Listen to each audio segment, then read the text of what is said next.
Bonjour chers amis, c'est Cyril de Lille. Et voici le numéro 2 du chemin vers le ciel. Aujourd'hui, je vous parle de Saint Jean-Marie Vianney. Saint Jean-Marie Vianney, qu'on appelait aussi le Saint curé d'Ars, et qui est celui qui a dit « Je te montrerai le chemin vers le ciel ». C'est cette phrase que j'ai choisie pour titre de ce format. Il a répondu cela à un enfant qui venait de lui indiquer le chemin vers le village d'Ars. Tu m'as montré le chemin vers le village, moi je te montrerai le chemin vers le ciel.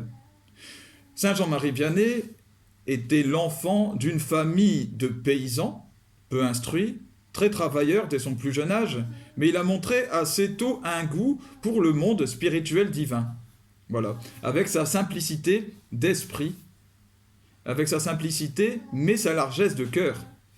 Alors, il a grandi, il a voulu devenir prêtre, mais alors apprendre le latin, eh bien, pour lui, c'était bien difficile, trop difficile.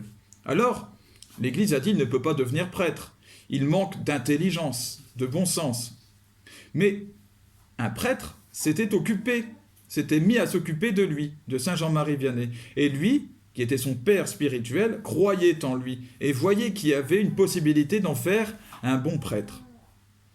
Et donc, il s'est occupé de lui, de son éducation spirituelle, et il a réussi à lui faire intégrer quand même quelques notions intellectuelles de base qui étaient nécessaires, et il a réussi à l'envoyer au séminaire.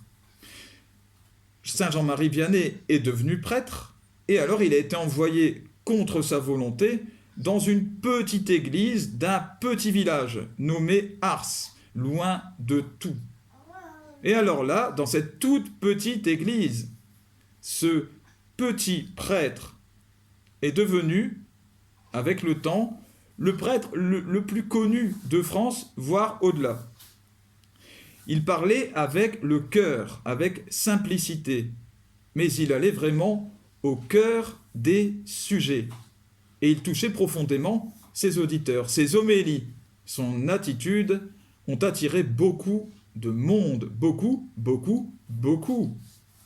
Puis ses confessions, les sacrements de réconciliation qu'il a donnés, ont développé sa renommée, alors là, vraiment d'une manière énorme. Si bien que l'Église débordait de monde tous les jours. Il a fallu agrandir l'Église, ce n'était pas encore suffisant. Il passait des journées entières à confesser, et cela pendant plusieurs années. Il deviendra, Saint Jean-Marie Vianney, à sa mort, le saint patron de tous les prêtres de l'univers. Rien de moins que ça, c'est son titre officiel. Preuve par Saint Jean-Marie Vianney que pour être saint, pour être un champion de Dieu, la science n'est pas nécessaire. La diplôme, la sagesse de ce monde n'est pas nécessaire. Seul compte la charité, la foi, l'espérance, la charité, les vertus théologales. Béni sois-tu, Seigneur, car ce que tu as caché aux sages et aux savants, tu l'as révélé aux tout petits. Voilà une parole de Jésus qui s'accomplit pleinement dans l'exemple de Saint Jean-Marie Vianney.